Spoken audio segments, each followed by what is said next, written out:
بسم اللہ الرحمن الرحیم۔ آج ہم بات کریں گے حضرت آدم علیہ السلام کے بیٹوں کے بارے میں۔ حضرت آدم علیہ السلام کے بیٹے قابیل نے حابیل کو قتل کر دیا۔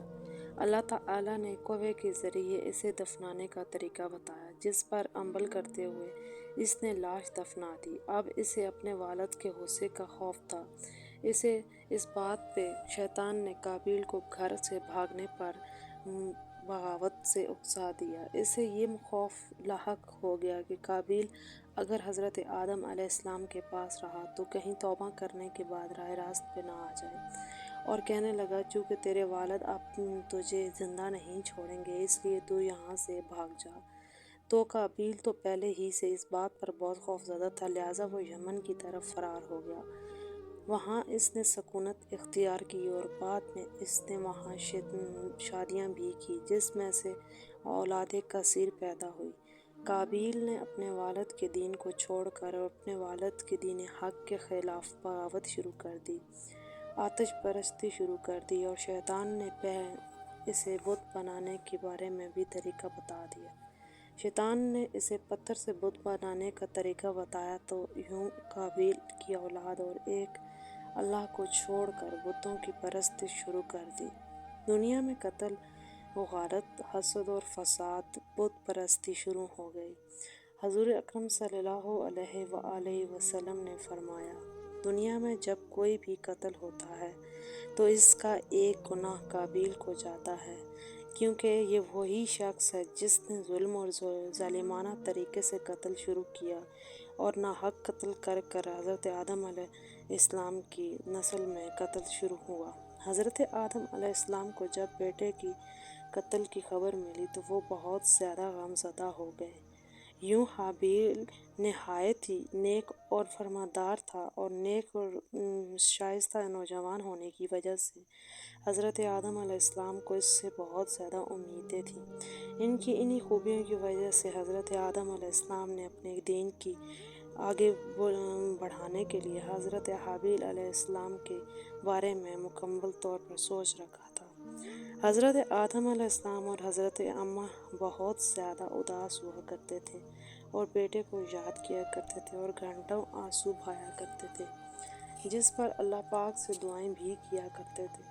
حضرت آدم علیہ السلام نے اللہ پاک سے دعا کی کہ یا اللہ، مجھے ایسی اولاد عطا فرما جو تیرے دین کو دنیا میں پھیلانے میں میرے مددگار ثابت ہو، اور میرے بعد بھی دنیا میں تیرے پیغام کو اس دنیا میں پھیلاتے میں عام کام سر انجام دے، اور مجھے صحیح جانشین ہو۔ اللہ تعالیٰ نے اپنے پیارے نبی کی دعاؤں کو قبول کیا اور ایک نیک صالح بیٹے کی خبر دی۔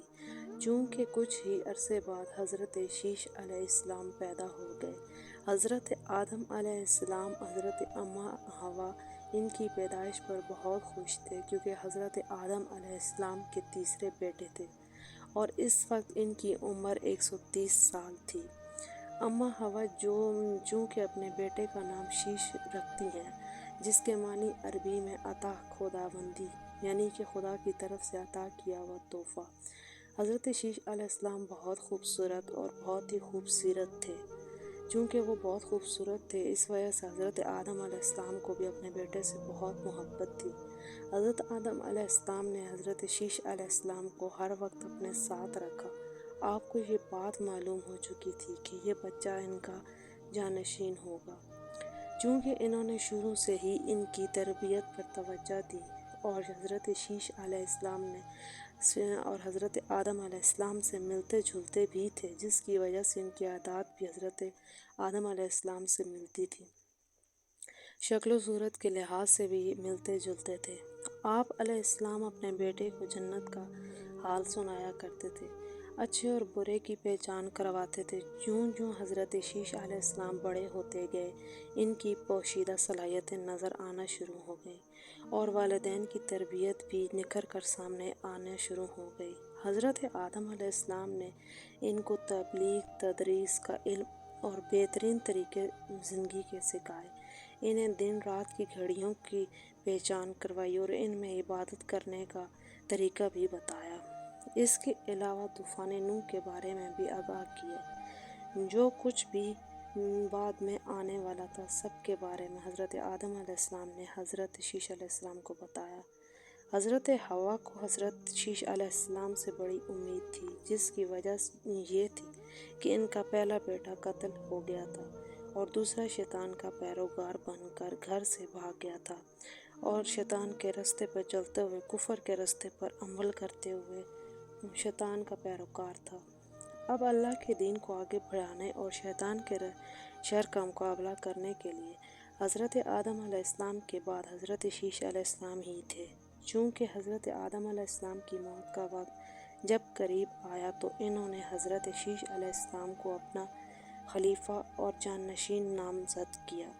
960 سال کی عمر میں حضرت آدم علیہ السلام وفات پا گئے۔ حضرت شیش علیہ السلام نے حضرت جبرائیل علیہ السلام کے بتائے ہوئے طریقے سے حضرت آدم علیہ السلام کو دفنایا اور اسی طرح اللہ تعالیٰ نے حضرت شیش علیہ السلام کو نبوت کے عظیم منصب پہ فائز فرمایا اور اولاد کثیر عطا کی، جس پر ان کی اولاد نیک اور فرمانبردار بھی تھی اور اپنے والد کے ساتھ تبلیغ دین کے کاموں میں بھی مصروف رہتی تھی۔ چونکہ قرآن میں 25 پیغمبروں کے ناموں میں حضرت شیش علیہ السلام کا نام نہیں ہے، لیکن حدیث میں مکمل تفصیل موجود ہے ان کے نبی ہونے کی بھی، اور حضرت شیش علیہ السلام کے بارے میں تمام تر تفصیل موجود ہے۔ حضرت شیش علیہ السلام اپنے بھائی قابیل کی وجہ سے بہت پریشان رہتے تھے، کیونکہ قابیل کی حتیٰ شیطان کی طرف سے ہونے کی وجہ سے اور قابیل کی اولاد کا بھی شیطان کے راستے پہ چلنے کی وجہ سے بہت زیادہ پریشان رہتے تھے۔